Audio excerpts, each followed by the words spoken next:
Share मार्केटच्या कर्जाने घेतला संपूर्ण कुटुंबाचा बळी, मुख्याध्यापकाची धक्कादायक आत्महत्या.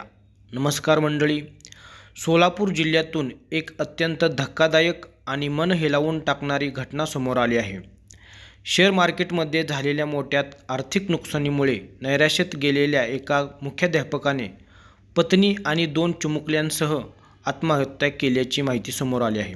या घटनेमुळे संपूर्ण परिसरात शोककळा पसरली आहे. मिळालेल्या माहितीनुसार बार्शी तालुक्यातील हत्तीज गावात ही दुर्दैवी घटना घडली आहे.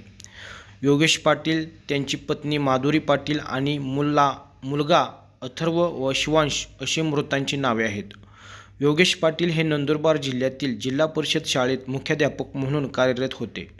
नोकरी सांभाळत असताना त्यांना शेअर मार्केटमध्ये गुंतवणुकीची आवड निर्माण झाली होती.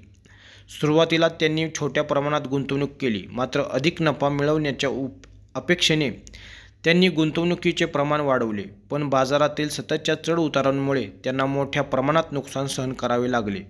या नुकसानीमुळे त्यांच्यावर तब्बल 1,80,00,000 रुपयांचे कर्ज झाल्याची माहिती समोर आली आहे. वाढते आर्थिक दडपण आणि मानसिक तणाव यामुळे ते नैराश्यात गेले होते, अशी प्राथमिक माहिती मिळत आहे. ही घटना केवळ एका कुटुंबाची शोकांतिका नसून आर्थिक तणाव आणि मानसिक आरोग्य याकडे गांभीर्याने पाहण्याची गरज अधोरेखित करणारी आहे. या प्रकरणाचा पुढील तपास पोलीस करत असून अधिक माहिती समोर येण्याची शक्यता आहे. अशाच महत्त्वाच्या बातम्यांसाठी आमच्या चॅनलला सबस्क्राईब करायला आणि व्हिडिओ लाईक आणि शेअर करायला विसरू नका. धन्यवाद.